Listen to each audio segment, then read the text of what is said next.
রব্বুল আলামিন সুন্দর করে বলেন, কিতাবুন আনজালনাহু ইলাইকা লিতুখরিজান নাসা মিনাজ-যুলুমাতি ইলান নূর। আল্লাহ বলছে, দুনিয়াবাসী তোমরা শোনো, আমি এই কিতাব আমি আমার নবীর উপরে কেন নাজিল করলাম, কি জন্য নাজিল করলাম, এই কোরআন কেন নবীর উপরে পাঠালাম। আল্লাহ বলছেন, যাতে করে আমার নবীজি এই কোরআনের দাওয়াত দেওয়ার কারণে যেই সকল মানুষগুলো অন্ধকারের ভিতরে পড়ে আছে, যেই সকল মানুষগুলো জুলুমাতের ভিতরে পড়ে আছে, ওই জুলুমাতের ভিতরে পড়ে থাকা মানুষগুলোকে আলোর পথ দেখাতে পারে। এই জন্য আমি আল্লাহ কোরআন নাজিল করেছি। প্রিয় দিনাজপুরবাসী, কেমন আছেন আপনারা? আওয়াজ দিয়ে বলতে হবে, কেমন আছেন আপনারা? আজকের এই গণজোয়ার প্রমাণ করে আগামীর পৃথিবী কোরআনের পৃথিবী, আগামীর পৃথিবী ইসলামের পৃথিবী, আগামীর পৃথিবী আলিম ওলামাদের পৃথিবী, আগামীর পৃথিবী টুপিওয়ালাদের পৃথিবী, আগামীর পৃথিবী মুসলমানদের পৃথিবী। নাস্তিকদেরকে আমরা আর দেখতে চাই না, ইসলাম প্রতিষ্ঠা করতে চাই। রাজি আছেন মুসলমান? হাত তুলে আল্লাহকে দেখায়া দেন। লিল্লাহে তাকবীর। আপনারা কি ভয় পাচ্ছেন? আরে ভাই, 16 বছর 17 বছর ধরে আমরা হক কথা বললে একদল বাতিলরা এসে আমাদের কণ্ঠকে রোধ করার অপচেষ্টা চালাতে, কথা বলেন ঠিক কিনা? তাফসির মাহফিল করতে চাইলে থানার বারান্দায় যেতে হতো, তাফসির মাহফিলের অনুমতি নিতে হতো, এমনকি তাফসির মাহফিলের স্টেজ প্যান্ডেল হলে বক্তাকে স্টেজে উঠতে যেত না, এমনকি তাফসির মাহফিলগুলোকে 140 ধারা জারি করে তাফসির মাহফিল বন্ধ করেছে।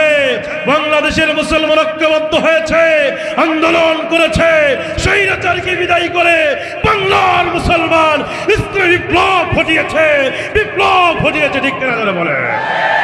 আমাদের প্রভু এক, এক নবীর উম্মাহ, জীবন বিধান এক, ওই শিবানী কোরআন। আমাদের প্রভু এক, এক নবীর উম্মাহ, জীবন বিধান এক, ওই শিবানী কোরআন। তবে কেন এক নাও হে মুসলমান, এক হও করিয়া আহ্বান। তবে কেন এক নাও হে মুসলমান, এক হও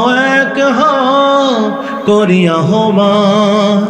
বাইতুল্লাহ এক, মদিনা শরীফ এক, উহুদ পাহাড় এক, বদরের মাঠ এক। ঠিক কিনা বলেন? বাইতুল্লাহ এক, মদিনা শরীফ এক, উহুদের মাঠ এক, বাইতুল্লাহ এক। একটা তো জীবন আর মরণ তো একবার, একটা তো জীবন আর মরণ তো একবার, একই সাথে মিলে মিশে একই স্থান। তবে কেন এক নাও হে মুসলমান, এক হও করিয়া আহ্বান। তবে কেন এক নাও হে মুসলমান, এক হও করি আহ্বান। রব্বুল আলামিন সুন্দর করে বলেন, কিতাবুন আনজালনাহু ইলাইকা লিতুখরিজান নাসা মিনাজ-যুলুমাতি ইলান নূর। আল্লাহ বলছে, দুনিয়াবাসী তোমরা শোনো, আমি এই কিতাব আমি আমার নবীর উপরে কেন নাজিল করলাম, কি জন্য নাজিল করলাম, এই কোরআন কেন নবীর উপরে পাঠালাম। আল্লাহ বলছেন, যাতে করে আমার নবীজি এই কোরআনের দাওয়াত দেওয়ার কারণে যেই সকল মানুষগুলো অন্ধকারের ভিতরে পড়ে আছে, যেই সকল মানুষগুলো জুলুমাতের ভিতরে পড়ে আছে, ওই জুলুমাতের ভিতরে পড়ে থাকা মানুষগুলোকে আলোর পথ দেখাতে পারে। এই জন্য আমি আল্লাহ কোরআন নাজিল করেছি। এই কোরআনটা আল্লাহ পাক পৃথিবীতে পাঠালেন। আল্লাহ পাক আমাদের জন্য গাইডলাইন হিসেবে এই কিতাবটা আমাদের জন্য আল্লাহ পাঠালেন, আমাদের ব্যক্তিগত জীবন কেমনে পরিচালনা করব তার নির্দেশনা কোরআনে আছে না নাই? আপনার ব্যক্তিগত জীবন কেমনে আপনি চালাবেন, আপনার পারিবারিক জীবন কেমনে চালাবেন, আপনার সামাজিক জীবন কেমনে চালাবেন, আপনার অর্থনৈতিক জীবন কেমনে চালাবেন, আপনার আন্তর্জাতিক জীবন কেমনে চালাবেন, প্রত্যেকটার বিধান দিয়েছেন। জোরে বলেন তিনি কে? আল্লাহ পাক পারিবারিক জীবনে বলছেন, আল্লাহ পাক স্বামী স্ত্রীর ব্যাপারে এই কোরআনে বলছেন ওয়াশিরহুন্না বিল মারুফ। আল্লাহ বলছেন দুনিয়ার স্বামীরা তোমরা তোমাদের স্ত্রীদের সঙ্গে ন্যায় সঙ্গত আচরণ করো। আবার আল্লাহ পাক স্ত্রীদেরকে বললেন ওয়ালাহুন্না মিসলুল্লাযী আলাইহিন্না বিল মারুফ। আর স্ত্রী যারা আছো তোমরা তোমাদের স্বামীদের সঙ্গে ন্যায় সঙ্গত আচরণ করো। স্বামী স্ত্রীর মিল কেমন হবে, স্বামী স্ত্রী কিভাবে চলবে, এর নির্দেশনা আল্লাহ পাক কোরআনে দিয়েছেন। আমার ভাইরা শুধু এটাই নয়, আপনার সামাজিক জীবন আপনি কেমনে চালাবেন, আপনি সামাজিক জীবনে কিভাবে আপনি চলবেন, সমাজ কেমনে চালাবেন, এর নির্দেশনা আমার আল্লাহ কোরআনে দিয়েছেন। আল্লাহ পাক সুন্দর করে বলছেন ওয়াবিল ওয়ালিদাইনি ইহসানা ওয়াযিল কুরবা ওয়াল ইয়াতামা ওয়াল মাসাকিনি ওয়া কুলু লিন-নাসি হুসনা। জোরে বলেন আল্লাহু আকবার। আল্লাহ বলছে দুনিয়ার মানুষরা সামাজিক জীবন আমি আল্লাহ কোরআন দিলাম। আল্লাহ বলছেন ওয়াবিল ওয়ালিদাইনি ইহসানা। আল্লাহ বলছেন তোমরা তোমাদের পিতামাতার সঙ্গে ইহসান করো, পিতামাতার সঙ্গে ভালো ব্যবহার করো। এখানে আল্লাহ শেষ করে নাই ওয়াজিল কুরবা, এবং তোমাদের আত্মীয়দের সঙ্গে ভালো ব্যবহার করো। কার কথা? আত্মীয়দের সঙ্গেও তোমরা সুন্দর আচরণ করো। এখানে আল্লাহ শেষ করে নাই ওয়াল ইয়াতামা।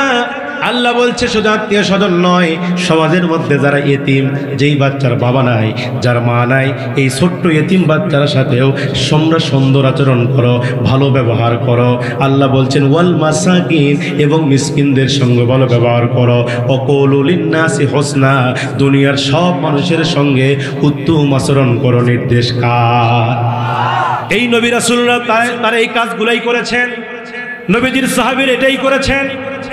এই নবীজির সাহাবীরা এই কোরআন মেনেছেন, এই কোরআনের বিধিবিধান বাস্তবায়ন করেছেন। ভাইয়ের আমার, এই কোরআনের বিধানকে বাস্তবায়ন করতে গিয়া নবীরা কিন্তু নির্যাতিত হয়েছেন, ঠিক কিনা?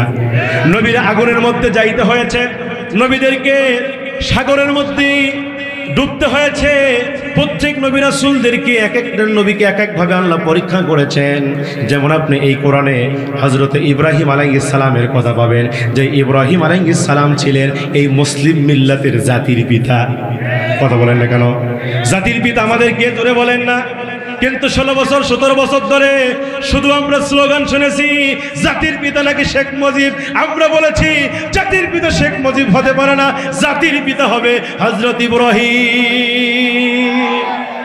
জাতির পিতাকে কোরআন বলছে মিল্লাতা আবিকুম ইব্রাহিম ওয়া সাম্মাকুমুল মুসলিমিন। মুসলিম মিল্লাতের জাতির পিতা হলো হযরত ইব্রাহিম।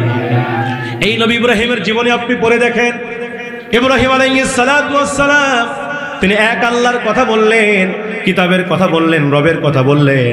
তিনি যখন আল্লাহর দাওয়াত দিতে গেলেন, তার বিরুদ্ধে একদল স্বৈরাচার দাঁড়িয়ে গেল, তার বিরুদ্ধে একজন জালিম দাঁড়িয়ে গেল। এই জালিমের নাম এসেছে নমরুদ। এই নমরুদ সিদ্ধান্ত নিয়ে ফেললো ইব্রাহিম, তুমি যদি কালেমার দাওয়াত বন্ধ না করো, ইমানের দাওয়াত বন্ধ না করো, তাহলে আমি তোমাকে হত্যা করে ফেলবো, আগুনে পুড়িয়ে তোমাকে শেষ করে ফেলবো। এই কথা যখন নমরুদ বলল ইব্রাহিম আলাইহিস সালামকে, ইব্রাহিম আলাইহিস সালাম ডাক দেয়া বলছেন, এ নমরুদ, তুমি যতই আমারে মারার চেষ্টা করো না কেন, আমার আল্লাহ আমারে হেফাজত করবে। হেফাজতের মালিক কে? ইব্রাহিম আলাইহিস সালাম তিনি তাই বললেন, আল্লাহ আমার হেফাজত করবে। এই কথা যখন নবী ইব্রাহিম আলাইহিস সালাম বললেন, মুহূর্তের মধ্যে নমরুদ আরো খেপে গেলেন, রাগান্বিত হয়ে মুহূর্তের মধ্যে তিনি আগুন প্রজ্বলিত করলেন, আগুন তিনি প্রজ্বলন করলেন। আগুন যখন দাও দাও করে জ্বলতেছিল, এমন সময় নবী হযরত ইব্রাহিম আলাইহিস সালামকে তিনি একটা সড়কে উঠালেন। ওই সড়কে ওঠানোর সঙ্গে সঙ্গে ইব্রাহিম আলাইহিস সালামকে ওই আগুনের মধ্যে নিক্ষেপ করলেন। কার মধ্যে নিক্ষেপ করলেন? ইব্রাহিম আলাইহিস সালামকে ওই আগুনের মধ্যে ফেলে দেওয়া হলো। ইব্রাহিম আলাইহিস সালাম যখন ওই আগুনের মধ্যে নিক্ষিপ্ত হলেন, এমন সময় দুইজন ফেরেশতা গিয়ে ইব্রাহিম আলাইহিস সালামকে ডাক দিয়ে বলছেন, হে আল্লাহর খলিল ইব্রাহিম, আমরা আপনাকে সাহায্য করতে চাই।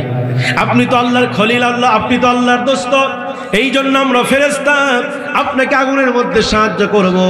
এই কথা যখন ফেরেশতারা বলল, হযরত ইব্রাহিম আলাইহিস সালাম ডাকতে বলতেছেন, ও ফেরেশতা, আমি তোমাদের কাছে সাহায্য কেন চাইব? তোমাদের কাছে সাহায্য প্রার্থনা কেন করব?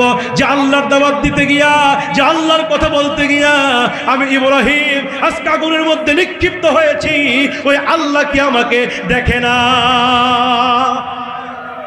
ওই আল্লাহ কি আমাকে দেখে না নাকি? এই কথা যখন ইব্রাহিম বললেন, আল্লাহ পাক মুহূর্তের ভিতরে ওই আগুনকে লক্ষ্য করে বললেন, কুল্লা ইয়া নারু কুনি বারদাও ওয়া সালামান আলা ইব্রাহিম। আল্লাহু আকবার বলেন। আল্লাহ মুহূর্তের মধ্যে আগুনকে বলছেন, আগুন তুমি ইব্রাহিমের জন্য শীতল হয়ে যাও। আল্লাহু আকবার বলবেন না? তাহলে নবী রাসূলরা কার মেসেজ দিয়েছেন? কার মেসেজ দিয়েছেন? আমার নবীজিও এই কোরআনের মেসেজ দিয়েছেন, কোরআনের কথা বলেছেন। কোরআনের কথা বলতে গিয়া আমার নবীকে নির্যাতন করা হয়েছে, নিপীড়ন করা হয়েছে, এমনকি আমার নবীকে শিবে আবি তালেব নামক জেলখানার ভিতরে 3 বছর বন্দী করে রাখা হয়েছিল। ঠিক কার কথা বলে? আমার নবীজির কোন অপরাধ ছিল? কোন অন্যায় ছিল? আরে যেই নবীর গায়ে মশামাছি পড়া হারাম ছিল, ঠিক কিনা বলেন? যেই নবীর গায়ে মশামাছি পড়া হারাম ছিল, যেই নবীজি হ্যাঁ বললে হালাল হয়, না বললে হারাম হয়ে যায়, সেই নবীকে তারা 3 বছর ধরে জেলের মধ্যে বন্দী করেছে। ঠিক কিনা বলেন? নবীজি সবর করেছেন। কি করেছেন? নবীজি এত ভালো মানুষ ছিলেন, তাকে মেরেছে, তিনি প্রতিবাদ করেন। আল্লাহু আকবার বলেন। তিনি এত নরম মানুষ ছিলেন। হাদিসের মধ্যে আসছে, একজন ইহুদির ছেলে মসজিদের বারান্দায় প্রস্রাব করতেছে। কি করতেছে ভাই? প্রস্রাব করতেছে। এই দৃশ্য দেখে ফেললেন হযরত ওমর। নাম কি? হযরত ওমর। আপনারা বলেন তো, ওমর কি নরম সাহাবী না গরম সাহাবী? এত গরম।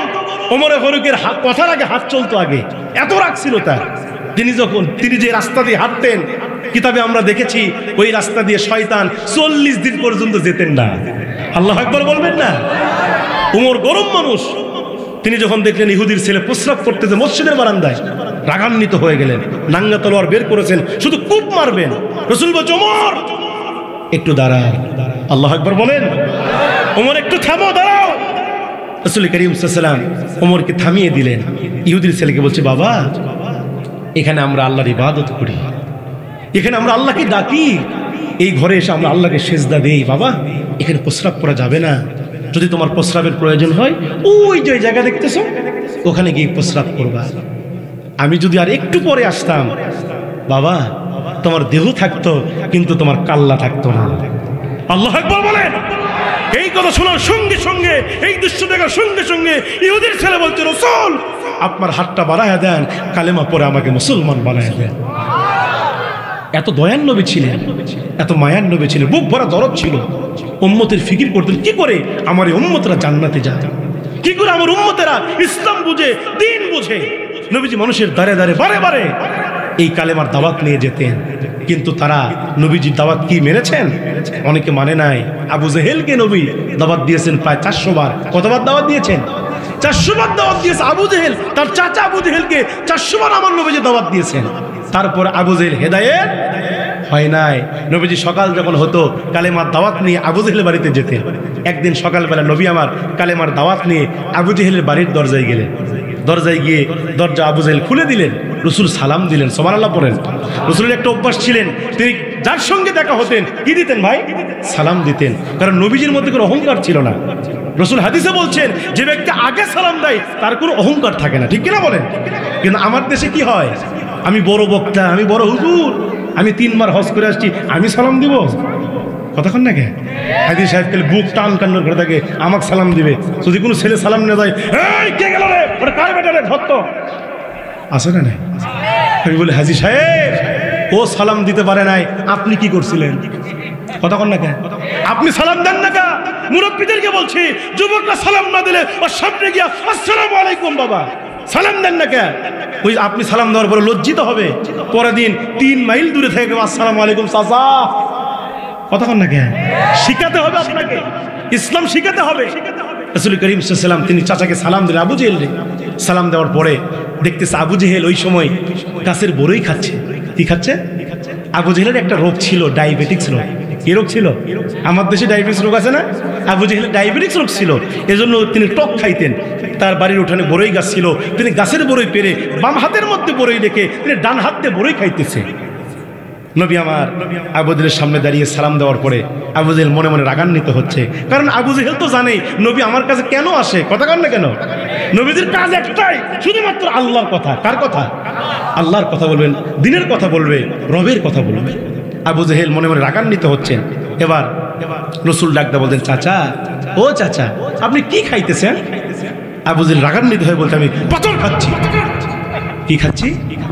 আবু জেহেল যখন বলছে আমি পাথর খাচ্ছি, মুহূর্তের মধ্যে আমার আল্লাহর কুদরতে তার হাতের পাথর আর গাছের, তার হাতের বড়ই আর গাছের বড়ই মুহূর্তের মধ্যে পাথর হয়ে গেছে।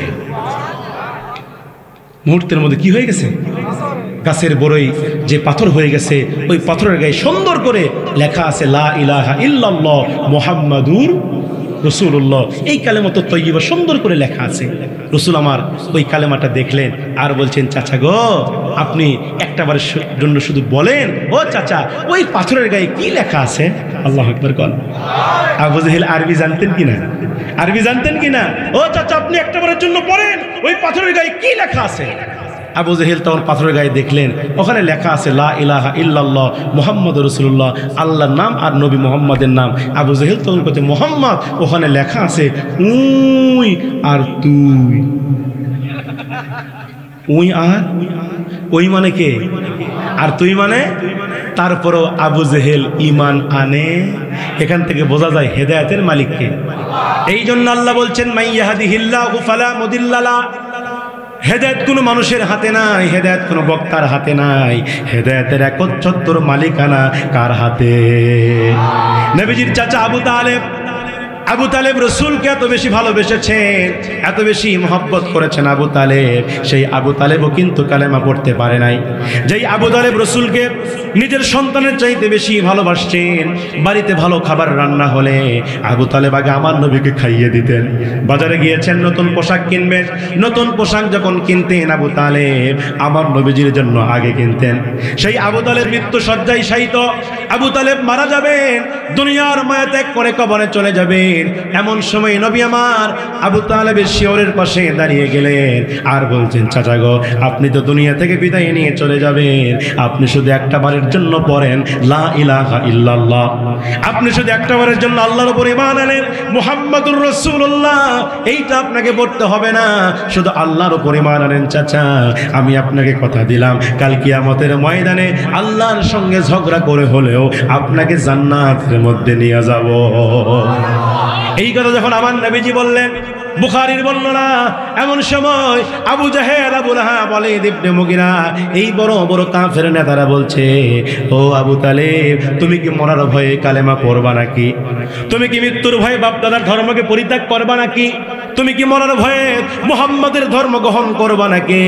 এই কথা যখন নেতারা বলল, কাফেরেরা বলল, এমন সময় আবু তালেব তিনি কালেমা পড়লেন না। তিনি কালেমা না পড়েই দুনিয়া থেকে বিদায় নিয়ে চলে গেলেন। আবু তালেব দুনিয়া থেকে বিদায় নিয়ে চলে গেলেন। আল্লাহ পাক মুহূর্তের ভিতরে কোরআনুল কারীমের আয়াত নাজিল করে জানায় দিলেন, ইন্নাকা লা তাহদি মান আহবাবতা ওয়ালাকিন্নাল্লাহা ইয়াহদি মান ইয়াশা। আল্লাহ বলছেন, নবী, আপনি যাকে চাইবেন তাকে হেদায়েত দিতে পারবেন না, আমি আল্লাহ যাকে চাইবো তাকে হেদায়েত দান করব। তাহলে হেদায়েতের মালিককে, তাহলে নবীরা দাওয়াত দিয়েছেন, ঈমানের দাওয়াত দিয়েছেন। এই কোরআন খুলে দেখবেন আল্লাহ পাক নবী মূসার কথা বলছেন। জোরে বলেন, কার কথা বলছেন? যেই নবী মূসা আলাইহিস সালাম, তিনিও কিন্তু দাওয়াত দিয়েছেন। মূসা যাকে দাওয়াত দিয়েছেন এও ছিল ফেরাউন। ঠিক কিনা বলেন? যে নিজেকে খোদা দাবি করেছিল, নিজেকে রব দাবি করেছিল, ফেরাউন যখন নিজেকে রব দাবি করলো, আল্লাহ পাক মূসার উপর আয়াত নাযিল করলেন। আল্লাহ পাক মূসাকে ডাক দেখায়, মূসা ইযহাব ইলা ফিরআউনা ইন্নাহু তাগা। হে মূসা, তুমি যাও, ফেরাউনকে দাওয়াত দাও, ফেরাউনকে কালেমার দাওয়াত দাও। ফেরাউন তাগুত হয়ে গেছে, সীমা লঙ্ঘন করেছে। এই কথা যখন আল্লাহ মূসাকে বললেন, মূসা ডাক দেখায়, আল্লাহ দাওয়াত তো দেব ঠিক আছে, কিন্তু আমার একটা সমস্যা আছে। জোরে কোন কি আছে? আল্লাহ, আমার একটা সমস্যা আছে। আল্লাহ ডাক দেখায়, হে মূসা, কি সমস্যা তোমার?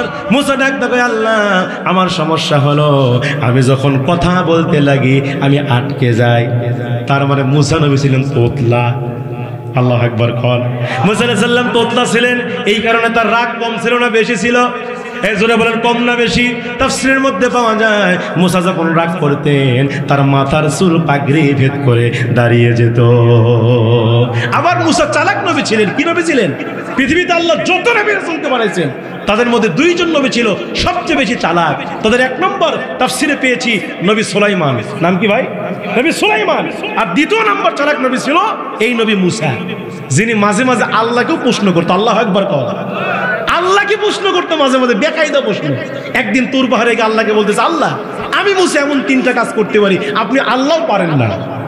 আল্লাহ ডাক দেখো, হে মুসা চালাক হওয়া ভালো কিন্তু বেশি চালাক ভালো নয়। মুসা ডাক দেখে, আল্লাহ আমি যা বলি সত্যই বলি। আল্লাহ ডাক দেখো, হে মুসা কি এমন 3টা কাজ তুমি পারো আমি পারি না, জানতে চাই। মুসা ডাক দেখো, আল্লাহ 1 নাম্বার হলো আমি মুসা খাইতে পারি, আপনি আল্লাহ খাইতে পারেন না। আল্লাহু আকবার কবেন না? আল্লাহ কি খায়? খাবারের প্রয়োজন আছে? আল্লাহ খাবার খায় না, কিন্তু মুসা নবী খায় কিনা? মুসা সকালে খায়, দুপুরে খায়, রাতে খায়, কিন্তু আল্লাহ খাবার খাওয়া থেকে পুত পবিত্র। আল্লাহ ডাক দেখো, মুসা 2 নাম্বার কি জানতে চায়? সাইয়্যিদিনা মুসা ডাক দেখো, আল্লাহ 2 নাম্বার হলো আমি মুসা ঘুমাইতে পারি, কিন্তু আপনি আল্লাহ কোনোদিন ঘুমাইতে পারেন না। আল্লাহর কি ঘুম আছে নাকি? আল্লাহর কোরআন বলছে লা তাখুযুহু সিনাতু ওয়ালা নাওম। আল্লাহর ঘুম নাই, আল্লাহর তন্দ্রা নাই, কিন্তু মুসা ঘুমায়। এরপরে মুসা ডাক দেখো, আল্লাহ 3 নাম্বার হলো আমি মুসা কোনো একদিন মারা যাব। এই দুনিয়ার মায়া ত্যাগ করে আমি মুসা কবরে চলে যাব, আমি মুসা মরে যাব, কিন্তু আপনি আল্লাহ কোনোদিন মারা যাবেন না। আল্লাহ কি মারা যাবে নাকি? আল্লাহ বলছে আমি মরবো না, আল্লাহ হুয়াল হাইয়ুল কাইয়ুম, আল্লাহ চিরস্থায়ী চিরঞ্জীব, কিন্তু আমরা মারা যাব। কোরআন বলছে কুল্লু নাফসিন যায়িকাতুল মাউত আইনামা তাকুনু ইদরিকুমুল মাউত ওয়ালাউ কুনতুম ফি বুরুজিম মুশাইয়াদা। আল্লাহ বলে দুনিয়ার মানুষ রে, তোমরা যেখানেই থাকো না কেন মৃত্যু থেকে কোনোদিন রেহাই পাবে না। মানুষ আমরা মরণশীল, আমরা মরে যাব। সেই মুসা ডাকতে কয়, আল্লাহ আপনি আমার কণ্ঠ ভালো বানায় দেন, আমার কণ্ঠের জড়তা দূর করে দেন। আল্লাহ ডাক দেখো, মুসা রে টেনশন করিস না, আমি আল্লাহ তোর কণ্ঠ ভালো বানায়া দিলাম। জোরে কোন সুবহানাল্লাহ। আমি তোর কণ্ঠকে ভালো বানায় দিলাম। শুধু তাই নয় মুসা, তোর ভাই হারুনকে আমি আল্লাহ পাক এই মুহূর্তে নবুয়ত দান করলাম। মুসা আলাইহিস সালামের কণ্ঠ ভালো হয়ে গেল, দোয়া করলেন রব্বি শরহ লি সাদরি ওয়া ইয়াসসির লি আমরি ওয়াহলুল উকদাতাম মিন লিসানি ইয়াফকাহু কওলি। এই দোয়াটা মুসা আলাইহিস সালাম বারবার করতেছিলেন, তার কণ্ঠ ভালো হয়ে গেল, ভাই নবী হয়ে গেল। এবার সাইয়্যিদিনা হযরত মুসা আলাইহিস সালাম তিনি এবার খুশি হয়ে গেলেন, আনন্দ চিত্তে তিনি কালেমার দাওয়াত নিয়ে তিনি ফেরাউনের রাজদরবারের মধ্যে চলে গেলেন। ফেরাউনের রাজদরবারের মধ্যে সাইয়্যিদিনা মুসা আলাইহিস সালাম ঢুকে বললেন, তিনি এবার ওই ফেরাউনকে তিনি কালেমার দাওয়াত দিতেছেন, ফেরাউন রে তুমি এই মুহূর্তে পড়ো লা ইলাহা ইল্লাল্লাহ মুসা কালিমুল্লাহ, তুমি আল্লাহর উপর ঈমান আনো আর আমি মুসার উপরে ঈমান আনো। যদি আল্লাহর উপর ঈমান আনতে পারো আর আমি মুসাকে নবী বলে স্বীকার করতে পারো, তোমার মরতে দেরি হবে, জান্নাতে যাইতে দেরি হবে না। এই মুহূর্তে তুমি কালেমাটা পড়ে নাও, আল্লাহর পক্ষ থেকে আমি নবী এসেছি, আমার এই দাওয়াতকে তুমি গ্রহণ করে নাও। এই দাওয়াত যখন সাইয়্যিদিনা মুসা ফেরাউনকে দেওয়া শুরু করলো, ফেরাউন তখন মুহূর্তের মধ্যে ডাক দেখো, এ মুসা তুই কার দাওয়াত দেশ? এই মুসা তুই কিসের দাওয়াত দেশ? কোন রবের দাওয়াত দেশ? আমি তো তোর রব, আমি তো তোর খোদা, তুই আমার রব হিসাবে গ্রহণ করে নে, আমাকে খোদা হিসাবে গ্রহণ করে নে। মুসা ডাক দেখো, এ ফেরাউন আমি তোমাকে কোনোদিন খোদা মানবো না, আমার খোদা হলেন একমাত্র কে? আমার রব হচ্ছেন একমাত্র আল্লাহ, আমি আল্লাহ ছাড়া কাউরে রব মানি না, তুমি তো আল্লাহর সৃষ্টি মাত্র। এবার এই কথা যখন সাইয়্যিদিনা মুসা বললেন, তাফসীর ইবনে কাসিরের মধ্যে পাওয়া যায় মুহূর্তের ভিতরে এবার ফেরাউন রাগান্বিত হয়ে গেল। ফেরাউন রাগান্বিত হবার পরে সাইয়্যিদিনা হযরতি মুসা আলাইহিস সালাম কি ডেকে ডেকে বলছে, মুসা তুই যদি আমার রব হিসাবে না মানিস, তুই যদি আমার খোদা না মানিস, তাহলে এই মুহূর্তে তোরে হত্যা করে ফেলবো, এই দুনিয়া থেকে বিদায় করে ফেলবো, দুনিয়া থেকে শেষ করে ফেলবো। এই কথা যখন ফেরাউন বলল, মুহূর্তের ভিতরে হযরত মূসা ডাক দেয়, কই ফেরাউন রে, তুমি যতই আমারে মারার চেষ্টা করো না কেন, আমার রব আমারে বাঁচায়া দিবে। আল্লাহু আকবার বলে। কে বাঁচায়া দিবেন? বাঁচানোর মালিককে, মারার মালিককে। আল্লাহ যদি কাউরে বাঁচাবার চায়, দুনিয়ার মানুষ তারে মারতে পারে নাকি? জোরে বলেন, মারতে পারবে নাকি? আল্লাহ যদি কাউরে বাঁচাতে চায়, দুনিয়ার কেউ তারে মারতে পারে না। আর আল্লাহ যদি কাউরে মারতে চায়, ওই ব্যক্তিকে জুতা নেওয়ার সময় দেয় না। কথা বলেন না কেন? এই পৃথিবীতে যেই নমরুদ নিজেকে রব দাবি করেছে, যেই নমরুদ নিজেকে খোদা দাবি করেছে, ফেরাউনকে ওই ইব্রাহিম আগুনের মধ্যে নিক্ষেপ করেছে, ওই নমরুদকে আল্লাহ কি দিয়ে মেরেছে? জোরে বলেন, কি দিয়ে মেরেছেন? যেই নমরুদ আল্লাহকে মারতে চেয়েছিল, তাফসিরে পাওয়া যায় নমরুদ তিনি আল্লাহকে হত্যা করার জন্য আকাশে তীর মেরেছিল। কোথায় তীর মেরেছিল? আল্লাহকে মেরে ফেলবে, আল্লাহ আকাশে থাকে, তীর মারলেন আকাশে। আল্লাহ ডাক দিয়ে কয়, ও জিবরাইল, এই তীরটা তুমি ধরো, তীরটা আটকাও। নমরুদের বড় ইচ্ছা, সে আমারে হত্যা করে ফেলবে। এই তীরটা ধরে এই তীরের আগায় মাছের রক্ত ভরায়া এই রক্ত মাখা তীর তুমি জমিনে ফেলে দাও। আল্লাহু আকবার কর। হযরত জিবরাইল তাই করলেন। রক্তমাখা তীর ওই জমিনের মধ্যে ফেলে দেওয়া হলো। রক্তমাখা তীর যখন জমিনের মধ্যে পড়ল, তখন নমরুদ করছে, আল্লাহ শেষ। কথা বল না কেন? ওই নমরুদ কি আছে? কথা বলেন, আছে? এই নমরুদ নাই। সুতরাং যারা নমরুদের ভূমিকা পালন করবে, তারাও টিকে থাকতে পারবে না। ঠিক কিনা? জোরে বলে। নমরুদ ডাক দিয়ে কয়, ফেরাউন ডাক দিয়ে কয়, মূসা তোর হত্যা করে ফেলবো। মূসা ডাক দিয়ে কয়, আল্লাহ আমারে বাঁচাবে, আল্লাহ আমাকে হেফাজত করবে। সাইয়্যিদিনা মূসা আল্লাহর উপর ইস্তেকামাত করলেন, আল্লাহর উপর মুতাওয়াজ্জু করলেন। এবার সাইয়্যিদিনা মূসা আলাইহিস সালাম যখন আল্লাহর উপর ভরসা করলেন, এমন সময় ফেরাউন তিনি রাগান্বিত হয়ে গেল। ফেরাউন রাগান্বিত হওয়ার পরে হাজার হাজার সৈন্যবাহিনী তৈরি করলেন। হাজার হাজার সৈন্যবাহিনী তৈরি করবার পরে সাইয়্যিদিনা হযরত মূসা নবীকে আক্রমণ করবে, মূসা নবীকে মারবেন। তিনি হাজার হাজার সৈন্যবাহিনী তৈরি করে ফেললেন। এমন সময় সাইয়্যিদিনা মূসা আলাইহিস সালাম তার উম্মতদেরকে নিয়ে এক জায়গায় হলেন। উম্মতদেরকে নিয়ে যখন মূসা এক জায়গায় হয়ে গেল, আল্লাহকে ডাক ডাকি, আল্লাহ, ও আল্লাহ, আমি মূসা এখন কি করব? আমি কোথায় যাব? আল্লাহ ডাক দেয়, কয় মূসা রে, তুই এই মুহূর্তে দৌড় মার। মূসা আলাইহিস সালাতু ওয়াস সালাম আল্লাহর হুকুম পাওয়ার সঙ্গে সঙ্গে তিনি তার উম্মতদেরকে নিয়ে দৌড় মারলেন। মূসা আলাইহিস সালাম উম্মতদেরকে নিয়ে দৌড় মারলেন। দৌড়াইতে দৌড়াইতে হযরত মূসা আলাইহিস সালাম এত জোরে দৌড় মারলেন, ফেরাউন বাহিনী মুহূর্তের ভিতরে তিন দিক দিয়ে তাকে আক্রমণ করলো। মূসা আলাইহিস সালাম তিনি দৌড়াইতে দৌড়াইতে এমন একটা জায়গায় গিয়ে থেমে গেলেন, যেই জায়গাতে ছিল লোহিত সাগর। জোরে বলেন, কোন সাগর? মূসা আলাইহিস সালামের সামনে লোহিত সাগর, মহাসমুদ্র। মূসা আলাইহিস সালাম তার উম্মতদেরকে নিয়ে সেখানেই থেমে গেলেন। মূসা আলাইহিস সালাম ডান দিকে তাকায় দেখে ফেরাউন বাহিনী আসতেছে, বাম দিকে তাকায় দেখে ফেরাউন বাহিনী আসতেছে, পিছন দিকে তাকায় দেখে ফেরাউন আসতেছে। আর সামনে, জোরে বলেন, কি নদী না সাগর? মহাসমুদ্র, লোহিত সাগর মূসা আলাইহিস সালামের সামনে। চতুর সাইডে বিপদ যখন দেখতে পেলেন, এমন সময় মূসা আলাইহিস সালামের উম্মতেরা ডাক দেয়, কয় মূসা, আজকে বুঝি আমরা ধরা পড়ে গেলাম। আজকে আমরা কোথায় পলায়ন করব? আজকে বুঝি আমরা ধরা পড়েই গেলাম। আজকে বুঝি আমরা ধরা খেয়ে গেলাম। এই কথা যখন উম্মতেরা বলল, সাইয়্যিদিনা মূসা ডাক দেয়, এই উম্মতেরা রে, তোমরা টেনশন করো না, চিন্তা করো না, আমাদের সাথে আল্লাহ আছে। আমাদের সাথে আছে কি? নবীদের ঈমান কত দামি দেখেন, কত দামি ঈমান নবীদের। চতুর সাইডে বিপদ, ফেরাউন বাহিনী তিন দিক দিয়ে আক্রমণ করেছে, সামনে লোহিত সাগর, তারপরেও বলছে আমাদের সাথে কে আছে? আর আমরা হলে কি করতাম? যদি এরকম বিপদের মধ্যে আমরা পড়তাম, একবারে ফেরাউনের পাওয়াক পড়ে গেল, নি ফেরাউন ভাই আমাকে মাফ করে দে। কথা বল না কেন? কিন্তু নবীরা কি করেছেন দেখেন, নবীদের ঈমান কত দামি। আমার দেশের মানুষের ঈমান কতটুকু আছে আমি জানি না, কিন্তু কিছু মানুষ এমন আমরা পেয়েছি, আমার তো মনে হয় এদের বক্তব্য শুনে মনে হয় এদের ঈমান আর নাই। কথা বলেন না কেন? কিছু লোক এমন বক্তব্য দেয় আমাদের কাছে এসে বলে, হুজুর জান বাঁচানো ফরজ। বলে কিনা, হুজুর জান বাঁচানো ফরজ, এজন্য মিথ্যা বলছি। আছে না নাই? আমি বলি না, জান বাঁচানো ফরজ নয়, ইসলামের জন্য, দ্বীনের জন্য জান দেওয়া ফরজ। কথা বলেন না কেন? সাহাবীরা জান বাঁচান নাই, সাহাবীরা জান দিয়েছেন।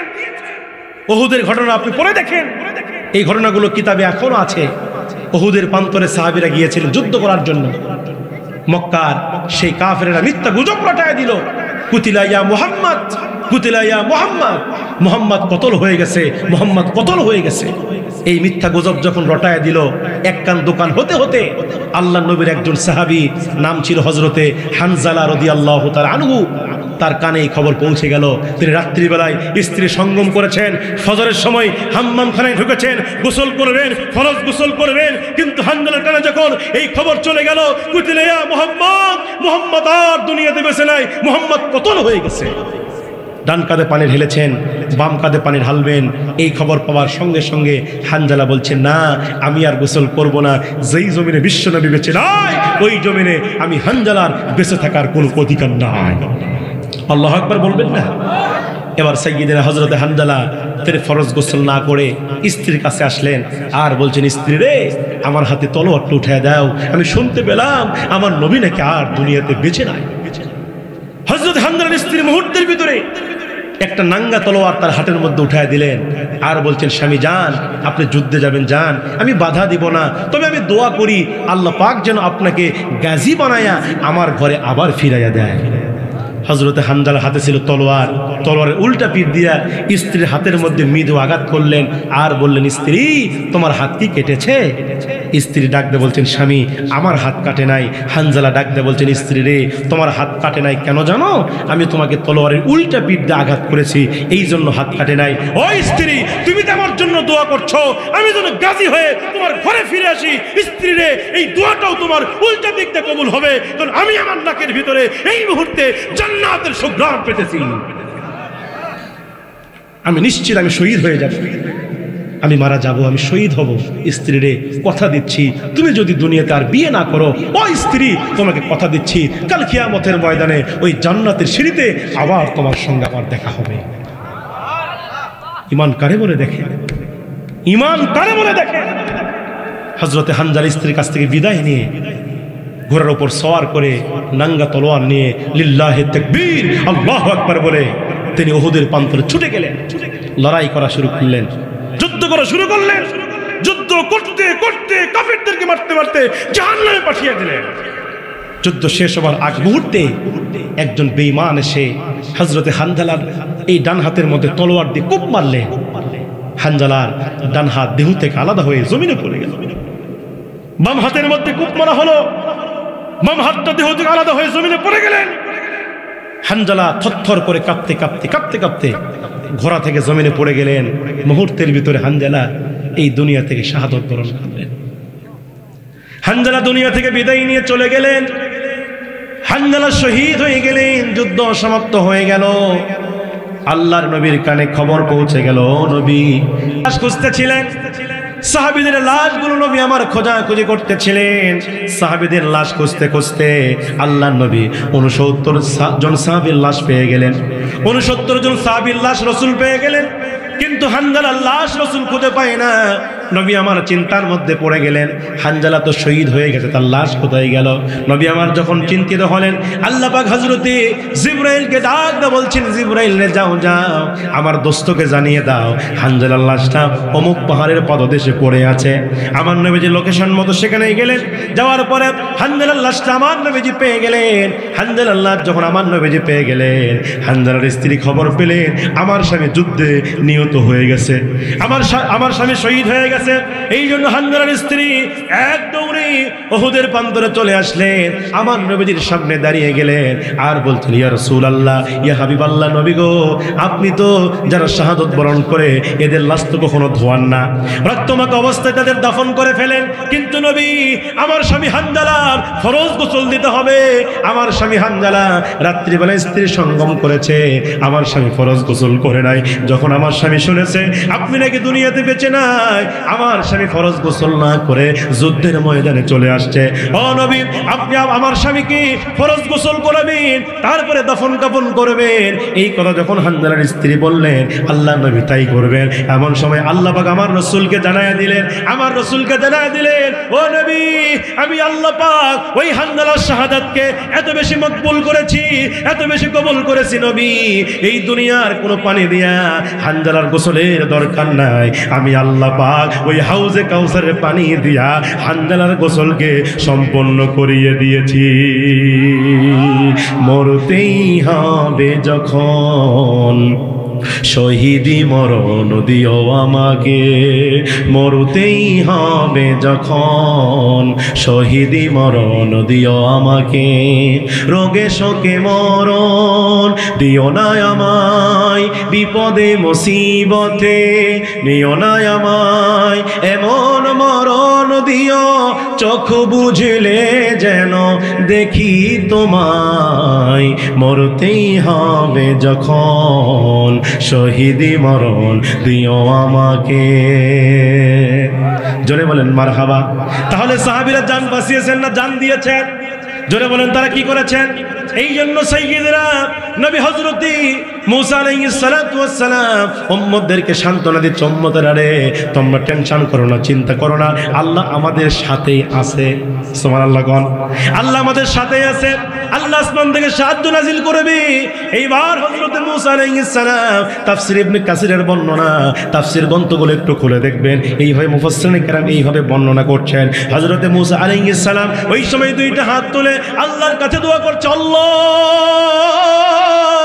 আল্লাহু আকবার বলেন, দোয়া করছে, আল্লাহ আজকে আমরা বিপদের মধ্যে পড়ে গেছি, আল্লাহ চতুর সাইডে বিপদ, ডান দিকে গেলে আমরা ধরা খেয়ে যাব, বাম দিকে গেলেও ধরা খেয়ে যাব, পিছন দিকে গেলেও ধরা খেয়ে যাব, আর সামনে লোহিত সাগর, আল্লাহ আপনি আসমান থেকে সাহায্য নাজিল করেন, আল্লাহ আপনি আসমান থেকে সাহায্য নাজিল করেন। এই দোয়া তখন হযরত মুসা আলাইহিস সালাম করতেছিল।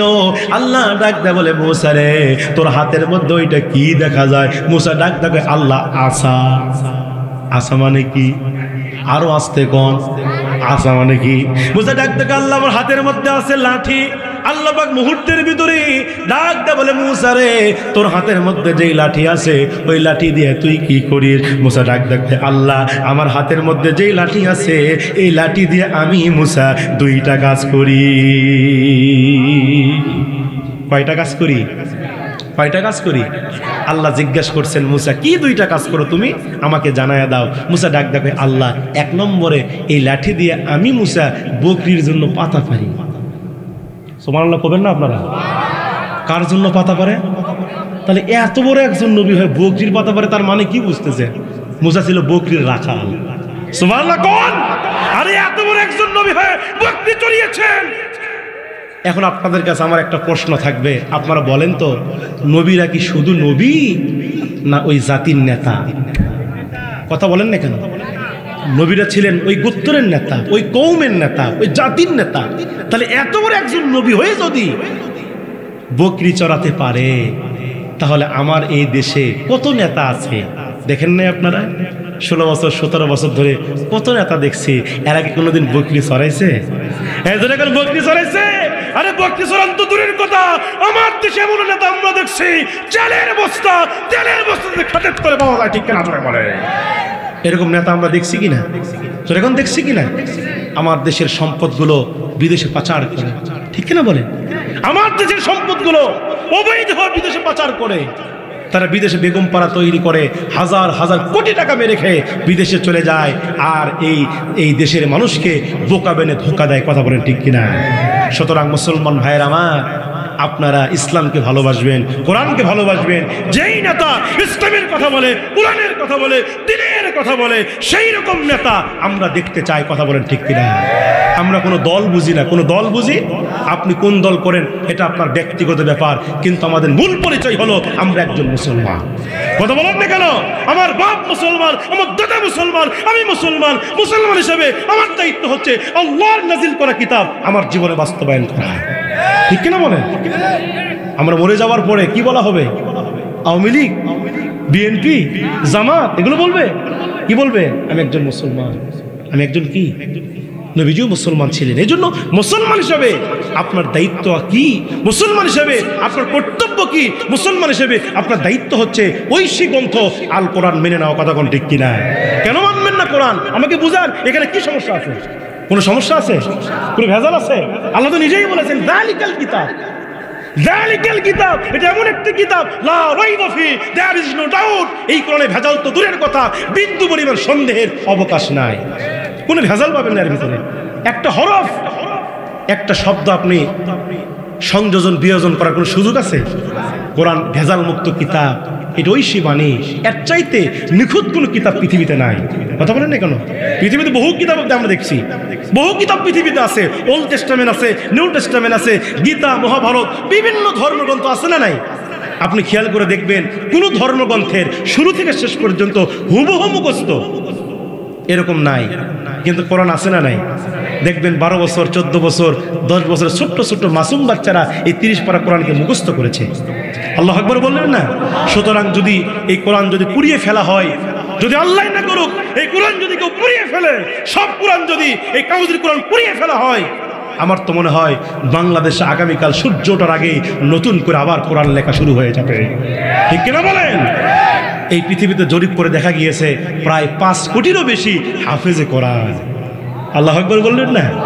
এই কোরআনকে আল্লাহ পাক হাফেজদের মাধ্যমে সংরক্ষণ করেছেন। এজন্য কোরআন মানার দরকার আছে না নাই? নবী মুসা আলাইহিস সালাম বলছে, আল্লাহ আমি কয়টা কাজ করি লাঠি দিয়া? 2টা কাজ করি। 1 নাম্বার কি করি? বকরির পাতা করি। ভাই সময় কিন্তু আমার শেষ, ও আজকে চালাবো? হ্যাঁ চাচা কি খবর? চালামো? 12টা তো শেষ হয়ে গেছে। লিল্লাহি তাকবীর, লিল্লাহি তাকবীর। এদের সিয়ারের দিকে তাকা মনে হচ্ছে কেবল 11টা বাজে। আল্লাহু আকবার কখন না কেন? এত সুন্দরভাবে আপনার কথাগুলো শুনছেন।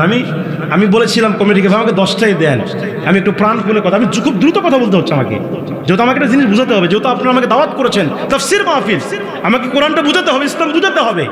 কিন্তু আপনারা আমাকে অনেক দেরি করে উঠাই দিলেন, প্রায় 11:30টায়। গতকালকে আমি সিরাজগঞ্জে প্রোগ্রাম করেছি, 11:30 আখেরে মোনাজাত করছি। কথা বলেন না কেন? আপনারা আমাকে উঠালেন। যাই হোক, আর অল্প সময় বলবো একটু অল্প সময় বলা যাবে তো ইনশাআল্লাহ? লিল্লাহি তাকবীর, লিল্লাহি তাকবীর। সাইয়্যিদিনা মুসা ডাক দেয়, আল্লাহ আমি লাঠি দিয়ে 2টা কাজ করি। 1 নাম্বার কি করে? বকরির পাতা পড়ে। 2 নাম্বার সাইয়্যিদিনা হযরতে মুসা আলাইহিস সালাম বলছে, আল্লাহ 2 নাম্বার লাঠি দিয়া এই লাঠিতে ভর দিয়ে দিয়ে আমি মুসা রাস্তা হেঁটে যাই, আবার যখন লাঠি ছেড়ে দেই অজগর সাপ হয়। আল্লাহু আকবার। আল্লাহ ডাক দেয়, মুসা রে তোর হাতে যেই লাঠি আছে ওই লাঠি দিয়ে তুই লোহিত সাগরে বাড়ি মার। মুসা ডাক দেয়, আল্লাহ বাড়ি মারলে কি হবে? আল্লাহ বলে, মুসা রে কথা বেশি বলিস না, বাড়ি মেরেই দেখ আমি আল্লাহ কি বানায়া দে। লোহিত সাগর দিয়ে বাড়ি মেরেই দেখ আমি কি বানায়া দেই।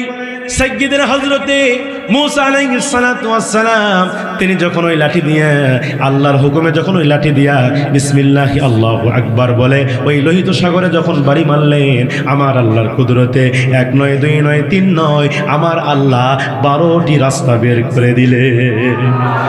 12টি রাস্তা আল্লাহ লোহিত সাগরের মধ্যে আল্লাহ বের করে দিলেন, আল্লাহ বানায়া দিলেন। মুসা আলাইহিস সালামের সামনে রাস্তা বের হয়ে গেল। মুসা আলাইহিস সালাম মুস্কে মুস্কে হাসে, উম্মতকে ডাক দেখো, উম্মতের আরে দেখো দেখো আল্লাহ আমাদের সাহায্য নাযিল করেছে, আল্লাহ আসমান থেকে আমাদের সাহায্য করেছে, আল্লাহ আমাদের জন্য এই রাস্তা তৈরি করে দিয়েছে।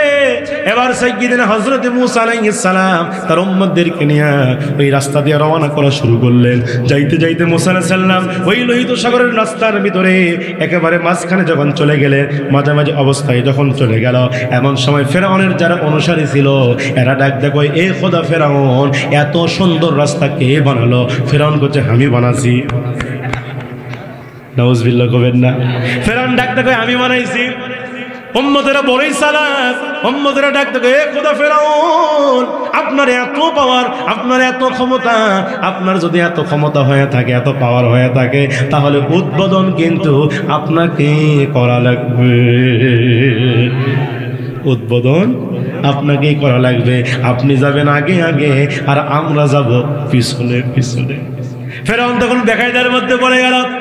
ফেরাউন মুহূর্তের ভিতরে বেকায়দার মধ্যে পড়ে গেল। এখন কি করা যায়? উম্মতেরা যেভাবে আমাকে প্যাঁচ মেরা আগে যাওয়ার কইতেছে, মুহূর্তের ভিতরে ফেরাউন তখন 2টা চিন্তা করলেন। 1 নাম্বার চিন্তা করলেন, যদি এই রাস্তা দিয়ে রওনা করি আর যদি লোহিত সাগরের একেবারে মাঝখানে গিয়া 2 ধারের পানি যদি এক জায়গায় হয়ে যায়, তাহলে আমি ফেরাউন শেষ। আর 2য় নাম্বার চিন্তা করলাম, যদি এই মুহূর্তে এই রাস্তা দিয়া রওনা না করি তাহলে কেউ আমার খোদা মানবে না, আমার ক্ষমতার সিয়ার থাকবে না। আগে সিয়ার বাঁচাই। কি বাসায় সিআর মাঝে মাঝেই বলছে 41। কত ভাই?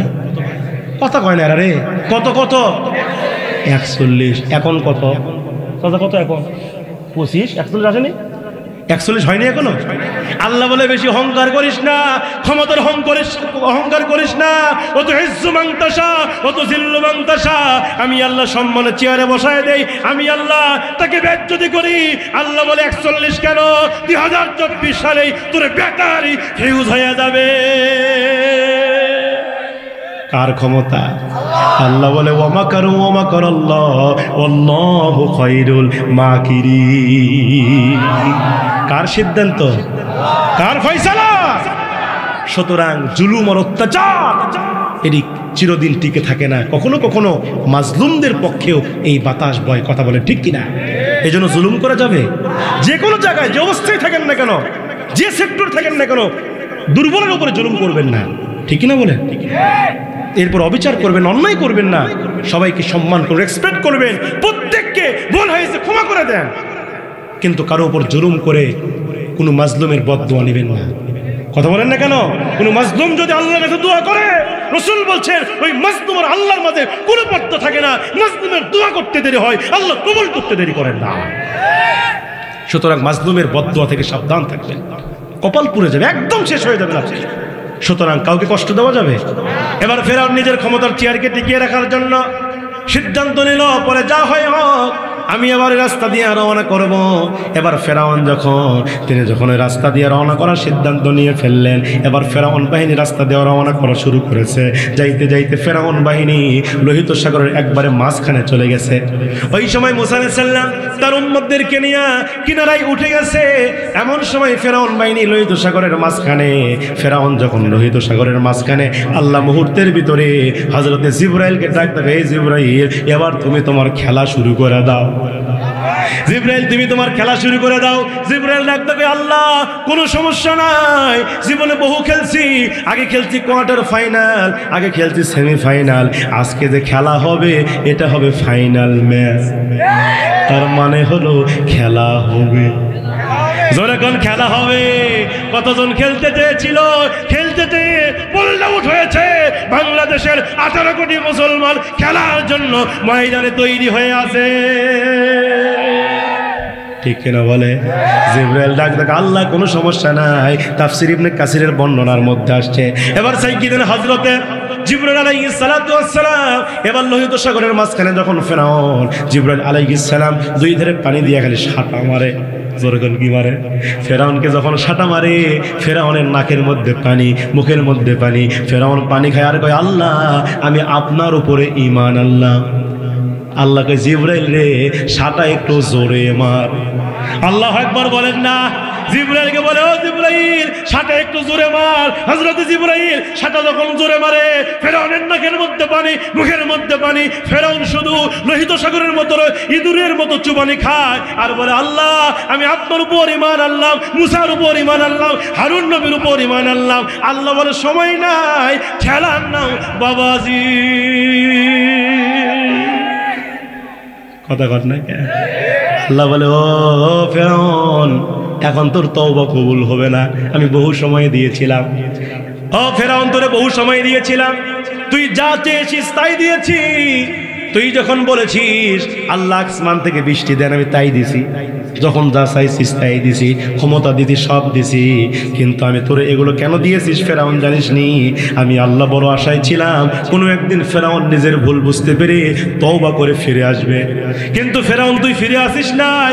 আজকে যদি তওবা করতেছিস, এইটা আমি আল্লাহর ভয়ে না, এইটা হলো মরার ভয়ে।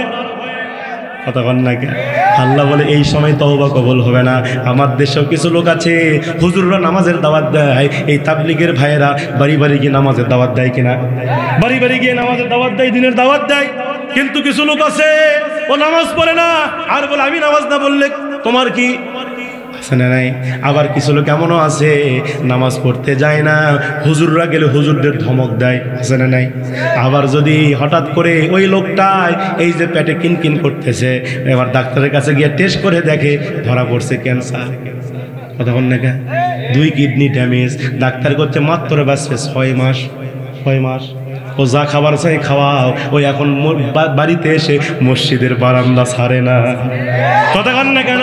আল্লাহ বলে এই তো কবুল হবে না, এইটা তুমি আল্লাহর ভয়ে আসো না, এইটা আসতো মরার ভয়ে। তাহলে আল্লাহর পথে আসতে হবে মরার ভয়ে না এখনই?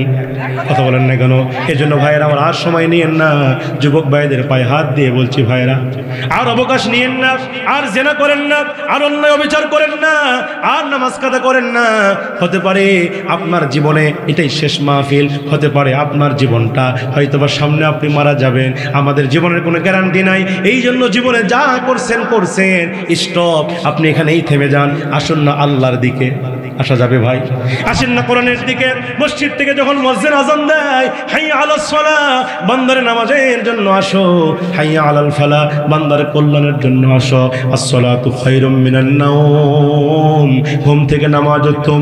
এই যে মুয়াজ্জিন সাহেব ওই মসজিদের মিনার থেকে 5 বার করে আমাদেরকে নামাজের জন্য ডাকে, আমরা এত বড় হতভাগা মুসলমান আজান শুনি কিন্তু মসজিদে যাই না। কথা বলেন না কেন? এই জন্য মুসলমান ভাইয়ের আমার আমি উদাত্ত আহ্বান জানাবো, এই কলাবাগান চকচকা আপনার অত্যন্ত ভালো মানুষ। আমি গত বছর আগের বছর আপনাদের সামনে আসছিলাম কিনা? আসছিলেন, আমি কিন্তু আসছিলাম, আমি এনাকেও পেয়েছিলাম, অত্যন্ত ভালো মানুষ আমি পেয়েছিলাম। আমার ভাইয়েরা আমি জানি আপনার অত্যন্ত ভালো মানুষ, কিন্তু এবছর এসে শুনলাম যে এখানে মাদক বেড়ে গেছে। কথা বলেন না কেন? আমি যুবকদের পায়ে হাত দিয়ে বলি, যুবক ভাই আর নেশাগ্রস্ত হয়েও না, মাদক খেও না, আর তোমার মাদক সেবন করো না। ও যুবক ভাইয়েরা, ও যুবক ভাইয়েরা আমি বলতেছি তোমাদের কোন অবস্থায় মৃত্যু হবে, কখন মৃত্যু হবে, যদি তুমি মরে যাও এমন জীবন তুমি করো না গঠন, মরিলে কাঁদিবে তুমি হাসিবে ভবন, এমন জীবন করিবে গঠন, মরিলে হাসিবে তুমি কাঁদিবে ভবন। ঠিক কিনা বলে? এই জন্য আজকে থেকেই আপনারা সিদ্ধান্ত নেবেন, হুজুর জীবনে যা করছি, মাকে কষ্ট দিছি, আজকে মায়ের কাছে গিয়ে মাফ চাইবো, বাপকে কষ্ট দিছি, আব্বার কাছে গিয়ে মাফ চাইবো, ভাইকে কষ্ট দিছি, বোনকে কষ্ট দিছি, মাফ চাইবো। যা অন্যায় করছি, সুদ খাইছি, আজ থেকে খাবো না, জমির আল ছেড়ছি আর করবো না, যত অন্যায় আছে হুজুর আমি আজ থেকে তওবা করলাম, হুজুর আমি আর জীবন অন্যায় করবো না। এরকম যদি নিয়ত আপনারা করেন, ওয়াল্লাহি আল্লাহ কসম করে বলছি এই মাহফিল আল্লাহ কবুল করে নেবেন। কথা বলেন না কেন? আল্লাহ মকবুল করে নেবেন। নিয়ত করে যাবে তো।